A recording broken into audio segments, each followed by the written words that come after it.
नमस्कार, मैं आरब सिंह और आप देख रहे हैं पॉलिटिकल पंचायत। देखिए, कल राजस्थान हाई कोर्ट में शासन चुनाव को लेकर के जो याचिका थी वो खारिज कर दी है। तुरंत चुनाव कराने की जो मांग थी उसको लेकर के वो खारिज कर दी गई है। हमारे साथ में तमाम जो छात्र नेता हैं वो यहाँ पर मौजूद हैं और लंबे समय से लड़ाई लड़ रहे हैं कि शासन चुनाव होने चाहिए। शुभम रेवाड़ भी हैं, अरविंद नागल भी हैं और मधुसूदन भी हैं। ये तमाम वो छात्र नेता हैं, लंबे समय से संघर्ष कर रहे हैं, कह रहे हैं कि शासन चुनाव होने चाहिए, लेकिन राजस्थान के कोई भी विश्वविद्यालय में शासन चुनाव नहीं हो रहे हैं। दिल्ली में हो गए, तमाम राजनीतिक पार्टियों ने, राजस्थान के नेताओं ने जो है सहयोग भी किया और मंचों से ऐलान भी किया, उनका समर्थन भी किया। सोम भाई, चुनाव नहीं हो रहे राजस्थान में और कल जो है हाईकोर्ट में तुरंत चुनाव कराने की जो याचिका थी वो खारिज कर दी गई है। कहा है कि अभी पढ़ाई है वो राइट टू एजुकेशन पहले है और चुनाव जो है बीच में वादा नहीं होनी चाहिए, लेकिन जो है स्थायी नहीं किया कि ऐसा नहीं है कि खारिज कर दी हो। नहीं, बिल्कुल देखिए, पिछले काफ़ी लंबे समय से हम लोग धरातल पर संघर्ष कर रहे हैं। हमें न्यायपालिका पर भी पूरा भरोसा था कि जो फैसला है विद्यार्थियों के हित में आएगा, लेकिन बड़े दुर्भाग्य की बात है कि आज वो डिसीजन एक कमेटी के ऊपर छोड़ा गया है। और कौन सी कमेटी के ऊपर छोड़ा गया है? जो पहले जिस कमेटी से राजस्थान हाईकोर्ट ने जवाब मांगा, विश्वविद्यालय प्रशासन से भी मांगा कि आप स्पष्ट कीजिए कि आप किस कारण की वजह से छात्र संघ के चुनाव नहीं करा पा रहे हो। राजस्थान सरकार से भी उन्होंने जवाब मांगा कि आप स्पष्ट कीजिए कि क्यों आप छात्र संघ के चुनाव नहीं करा पा रहे हो। लेकिन इन्होंने जब हाईकोर्ट में अपना आंसर दिया तो उसमें इन्होंने ये स्पष्ट नहीं किया कि कोई वैलिड रीज़न नहीं बताते हुए इन्होंने ये सिर्फ हवाला दिया कि हाँ, शिक्षा में बाधा आ रही है। ये सब तर्क ब्रेक करके इन बातों को टालम टोल करने का काम किया गया है। और आज प्रदेश में इस कमेटी के ऊपर डिसीजन छोड़ा गया है जो 19 तारीख को होने वाली है। देखिए, मैं पूरा विश्वास हमें ये है कि सरकारें नहीं चाहती, कतई नहीं चाहती कि छात्र संघ के चुनाव हो, क्योंकि छात्र राजनीति से जो लोग निकले हैं वो आज बेबाक तरीके से बिना किसी संगठन, बिना किसी पार्टी को देखे हुए प्रत्येक किसान वर्ग की आवाज़ को मजबूती से उठा रहे हैं। तो कहीं ना कहीं परिवारवाद की राजनीति के जो लोग मुख्य धारा में बैठे, उन्हें ये डर है कि छात्र राजनीति से निकले हुए लोग आज मुख्य धारा में अपनी अहम भूमिका निभा रहे हैं। तो इस डर से वो प्रदेश में छात्र संघ चुनाव पर रोक लगा रखना चाहती है। लेकिन तमाम युवा जागरूक है और इस लड़ाई को मजबूती से तब तक लड़ेंगे जब तक छात्र संघ के चुनाव बहाल नहीं होते। अरविंद भाई, आपको बड़ी उम्मीद थी, आप तीनों यानी छात्र नेता जितने भी हैं उन सबको ये उम्मीद थी कि कोर्ट में जो याचिका डाली गई है चुनाव होंगे, शायद करवाए जाएंगे, भरोसा था। लेकिन अब ये कोर्ट का डिसीजन आया है, कैसे देखते हैं उसको? कि क्या आप लग रहा है, उम्मीद लग रही है कि आशा है आने वाले वक्त में हो सकते हैं या नहीं? देखिए, जो माननीय उच्च न्यायालय ने जो फैसला सुनाया है, हम उसका वैसे तो सम्मान करते हैं, लेकिन ये राजस्थान विश्वविद्यालय और राजस्थान की सरकार जिस प्रकार एक गेम की तरह फुटबॉल का मैच बना रखा है, छात्र संघ चुनाव को कभी कोई किसके पाले में डाल देता है, कभी कोई किसके पाले में डाल देता है। अब इसमें मेन बोला गया कि शिक्षा बाधित होती है। मैं आपको बता देना चाहूँगा कि शिक्षा बाधित नहीं होती। इससे जो सरकारें हैं उनके बेटों का भविष्य बाधित होता है, उनके राजनीतिक करियर बाधित होता है। उसके साथ साथ जो राजस्थान विश्वविद्यालय और विभिन्न विश्वविद्यालय भ्रष्टाचार कर रहे हैं, उस भ्रष्टाचार में छात्र संघ चुनाव बाधा डालने का काम करता है। अगर छात्र संघ चुनाव के माध्यम से जो लोकतांत्रिक अधिकार रूप मिलता है छात्रों को, वो भ्रष्टाचार को रोकते हैं, छात्रों की समस्या का समाधान करते हैं। ये बात हम लंबे समय से छात्र संघ चुनाव की लड़ाई को लड़ रहे हैं, संघर्ष कर रहे हैं और हमें न्यायपालिका पर पूरा विश्वास है जो इस कमेटी के माध्यम से छात्र संघ चुनाव को बहाल करेगी। नहीं तो हम संघर्ष के माध्यम से छात्र संघ चुनाव को लड़ेंगे और जीतेंगे। क्या लग रहा है कि छात्र संघ चुनाव अब फिलहाल तो स्थगित कर दिए गए हैं, नहीं होने की साफ तौर पर कह दिया कोर्ट ने।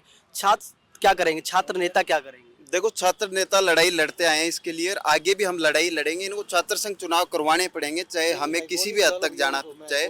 आज तक हम रुके हुए थे क्योंकि हमें उम्मीद थी कि माननीय उच्च न्यायालय हमारे पक्ष में, युवाओं के पक्ष में फैसला देगा। पर कहीं ना कहीं लगता है कि न्यायालय ने भी कहीं ना कहीं सरकार के दबाव में आके युवाओं के अहित में फैसला दिया है। क्योंकि आप देख सकते हो, आप ये शिक्षा की बात करते हैं, आप देखो इन्होंने शिक्षा का स्तर सुधारा है या बिगाड़ा है। हर आए दिन यहाँ वीसी ऑफिस के बाहर धरने चलते हैं, कभी कुछ कर देते हैं, कभी कुछ कर देते हैं, कभी ये पूरा मामला जो शिक्षा नीति है उसके अपने हिसाब से परिवर्तन कर देते हैं। तो इस तरह से शिक्षा का अंदर रोक तो आप इस तरह से लगा रहे हो। छात्र संघ चुनाव तो कहीं ना कहीं अध्यक्ष या प्रतिनिधि यहाँ के जो चुन कर आएंगे वो युवाओं के हित में लड़ाइयाँ लड़ेंगे और शिक्षा का स्तर सुधारने का कार्य करेंगे, ना कि बिगाड़ने का। ये सरासर ये बात से हम इनकार करते हैं कि छात्र संघ चुनाव शिक्षा को खराब करते हैं। अगर खराब करते थे तो कितने वर्षों से यहाँ 40-50 सालों से यहाँ चुनाव हो रहे हैं, आज तक स्तर खराब नहीं हुआ, तो अभी स्तर खराब हो जाएगा कि ये बड़े सोचने की बात है।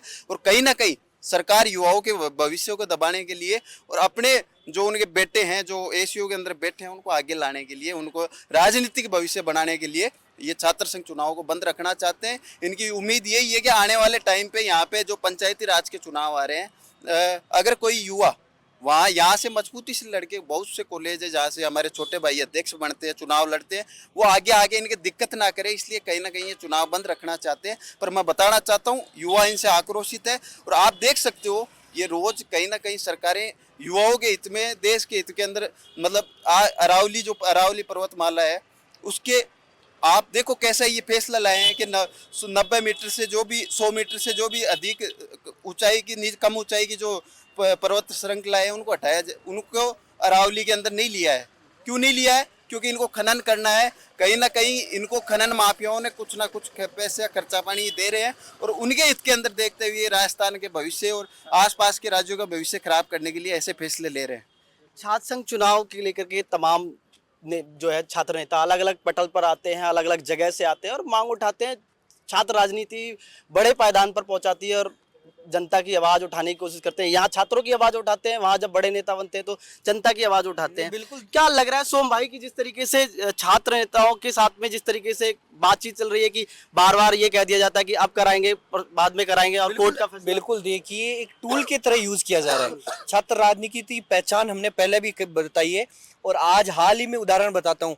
लाडनू से लोकप्रिय विधायक मुकेश जी बाकर, डीडवाना कलेक्ट्रेट घेराव के दौरान उनका पैर फ्रैक्चर होता है। अभिमन्यु पूनिया जी टिब्बी में आंदोलन के दौरान उनके सर पर चोट लगती है। मनीष यादव जी बैरिकेड से गिरते हैं। ये तीनों एक छात्र राजनीति के जीते जागते उदाहरण है कि जब भी अन्याय होएगा हम सबसे आगे आप लोगों को मिलेंगे। तो छात्र राजनीति से ये लोग डरे हुए हैं, जो सत्ता की राजनीति में, परिवारवाद की राजनीति में, जो पार्टी की राजनीति से जो लोग आए हुए हैं वो कहीं ना कहीं इस डर से जूझ रहे हैं कि अगर छात्र संघ चुनाव रेगुलर बेसिस पर हो गए तो हर साल एक ऐसा नेता निकलेगा जो हमारी परिवारवाद की राजनीति को खत्म करने का काम करेगा। इसलिए इस पाठशाला पे, इस छात्र राजनीति की पहली सीढ़ी पे रोक लगाई जाए। अदरवाइज ये छात्र राजनीति आज इतनी हावी हो चुकी है कि एक आम किसान परिवार का बेटा जाके आज एक एमपी जो हमारे नागौर से लोकप्रिय सांसद हनुमान बेनीवाल से डायरेक्ट मिल सकता है, समस्या बता सकता है, क्योंकि वो खुद छात्र राजनीति से निकले हुए। तो कई ऐसे उदाहरण हैं आज प्रदेश में जो छात्र राजनीति से निकलकर अहम भूमिका में अपना रोल निभा रहे हैं। तो कहीं ना कहीं सरकारों को ये डर है कि अगर छात्र संघ चुनाव हुए तो ये लोग आगे आएंगे। इसी डर से, इसके अलावा इनके पास कोई रीज़न नहीं है। एक सिंगल वैलिड रीज़न आए और हमें बताए शिक्षा का स्तर अगर गिर रहा है तो कल भी हमने ये कहा कि आप नियम कायदे लागू कीजिए कि अकेला कैंडिडेट कैंपस में घूमेगा, बिना गाड़ी के घूमेगा, बिना पोस्टर के घूमेगा, बिना नारे लगाए घूमेगा, तब तो शिक्षा बाधित नहीं होगी। मैं चुनाव लड़ रहा हूँ या मेरा कोई साथी भाई चुनाव लड़ रहा है तो वो अकेला अगर कैंपेनिंग कर रहा है तो कहीं शिक्षा में बाधा नहीं आएगी। या कर्मचारियों के चुनाव होते हैं, कॉमर्स कॉलेज, राजस्थान कॉलेज को पोलिंग बूथ के रूप में यूज किया जाता है, तो उस समय शिक्षा बाधित नहीं होती है। लेकिन जब बात छात्र संघ चुनाव, युवाओं के नेतृत्व की आती है, तब इनके शिक्षा में बाधा आती है। तो कहीं ना कहीं ये बहानेबाजी अब नहीं चलेगी। आज कह रहे हैं, चेतावनी दे रहे हैं कि टाइम है, अभी भी फैसला लीजिए, अदरवाइज नेपाल में जो हालात जैन जी ने किए थे वो राजस्थान में आपको देखने को जल्द ही मिलेंगे। अभी सोम भाई ने जिक्र किया मुकेश भाकर, हनुमान बेनीवाल, मनीष यादव, वो तमाम बड़े नेता छात्र राजनीति से ही निकले। भले ही उनकी विचारधाराएं चाहे अलग हो, अभी चाहे अलग अलग पार्टी में हो सकते हैं, आप तीनों छात्र नेता ही हैं आने वाले वक्त में।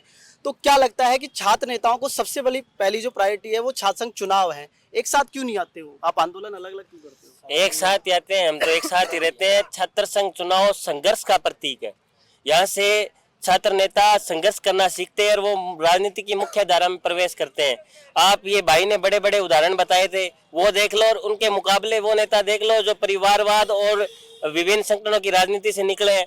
वो सिर्फ संगठन में लोगों के आगे पीछे घूमने का काम करते हैं और ये जनता का काम कराने के लिए संघर्ष के माध्यम से जो छात्र राजनीति से निकले हैं वो लोग करके संघर्ष और उनका काम करवाते हैं।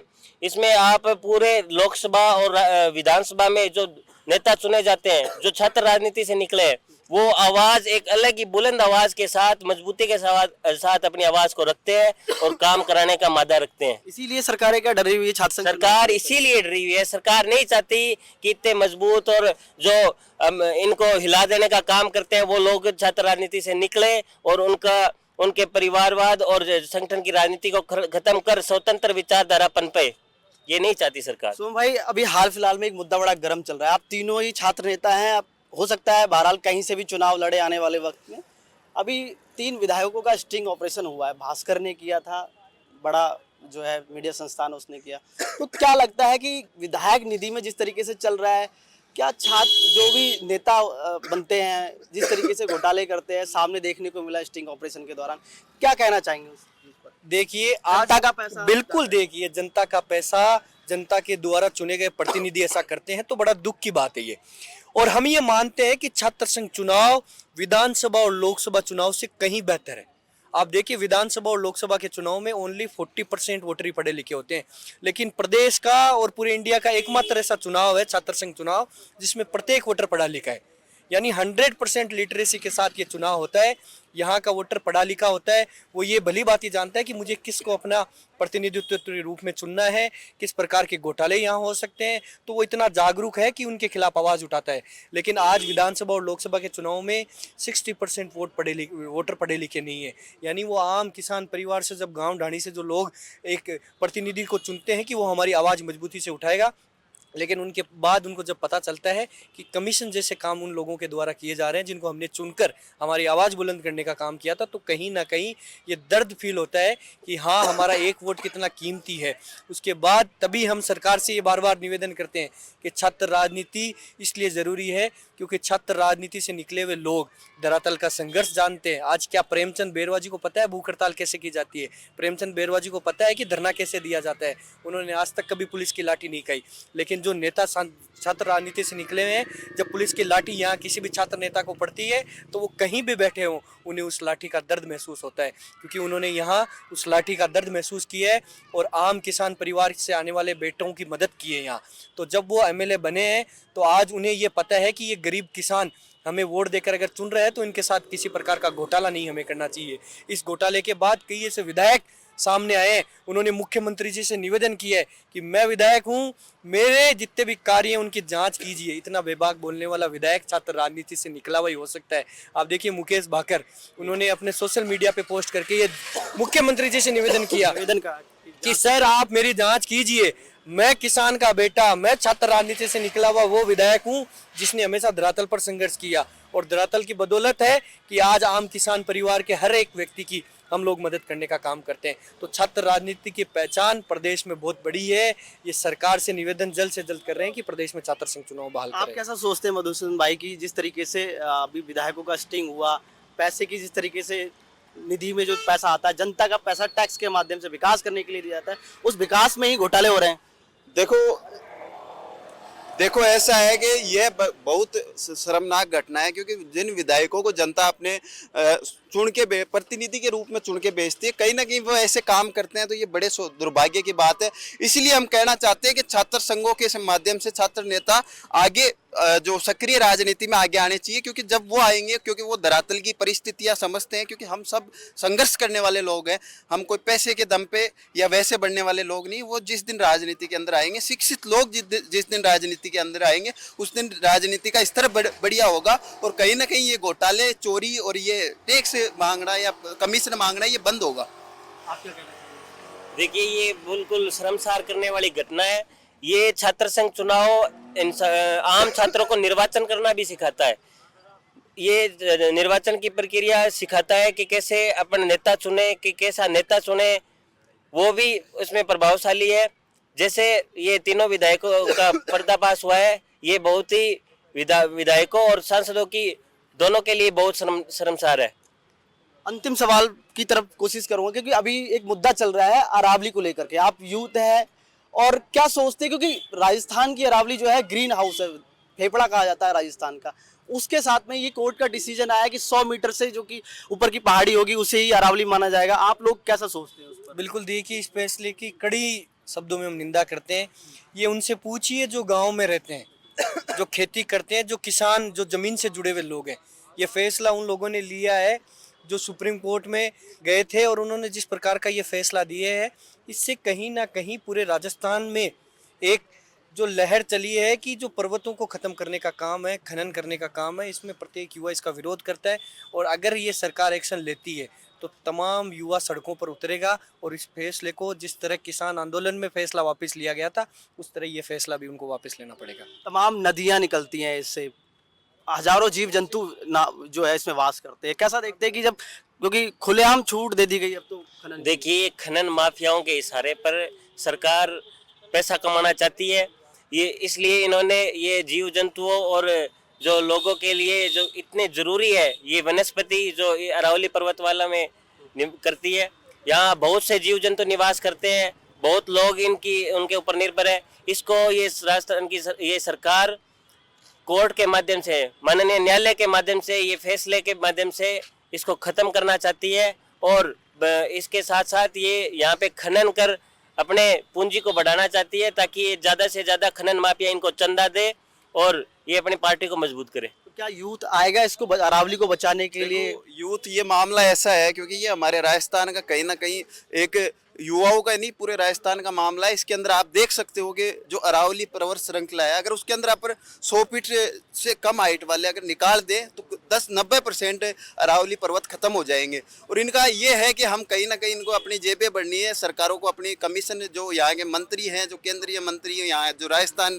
की सरकार है, उनको कहीं ना कहीं अपनी जेबें बढ़नी है। पर मैं बताना चाहता हूँ, युवा और राजस्थान के लोग इसके लिए मजबूती से लड़ेंगे। आप देखो कि यहाँ पर राजस्थान के लोगों ने एक पेड़ को बचाने के लिए कईयों ने बलिदान दे दिए। तो ये पर्वत श्रृंखला तो हमारे कहीं ना कहीं समाज का एक केंद्र है राजस्थान का। आप देख सकते हो हमारे पास जो भी अरावली की पर्वत श्रृंखलाएं लगती है, वहाँ पर लोग निवास भी करते हैं, और कहीं ना कहीं वो वहाँ के वनस्पतियों से अपना जीवन यापन करते हैं, वहाँ पशुओं को भी चराते हैं, और वो वहाँ पर जो पेड़ है वो हमें ऑक्सीजन देने का काम भी करते हैं। और ये पहाड़ियाँ हमारे जो भूमि का जो वाटर रिचार्ज करने का काम भी करती है, ज़मीन के अंदर जो पानी है उसका रिचार्ज करने का भी काम करती है, क्योंकि इससे पानी रिस के नीचे आता है। यहाँ से तमाम, आप देखते होंगे कि बारिश के टाइम पे तमाम नदियाँ भी निकलती है। तो कहीं ना कहीं ये दमनकारी फैसला है, और इससे आप आने वाले टाइम देख सकते हो कि राजस्थान के अंदर बंजर भूमियों की ज़्यादा हो जाएगी, हरियाली कम हो जाएगी, और बहुत से ऐसे प्रभाव है, प्राकृतिक प्रभाव, जो बढ़ेंगे इनको ख़त्म करने के लिए। यहाँ के युवा और यहाँ के राजस्थान के तमाम जनता इसके लिए मजबूती से लड़ाई लड़ेगी, और हम सरकार को झुकाएंगे, और ये काम हम नहीं होने देंगे, चाहे हमें मरना पड़े या मिटना पड़े, क्योंकि अरावली हमारी जान है। और कहीं ना कहीं ये पहाड़ नहीं, ये राजस्थान की जान है, और इससे राजस्थान ही नहीं, आस पास की और स्टेटें भी बहुत प्रभावित होगी। तो इसके लिए मजबूती से राजस्थान का युवा और यहाँ की जनता लड़ेगी, और सरकार को झुकाने का कार्य हम करेंगे।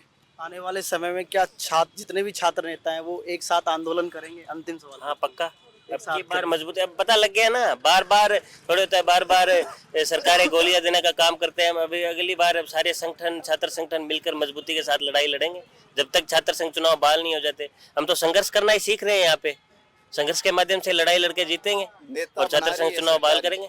नेता बनाने में सरकार का मुख्य योगदान है, क्योंकि इन्होंने संघर्ष करना, हर यहाँ राजस्थान विश्वविद्यालय के हर छात्र नेता को संघर्ष करना सिखा दिया है।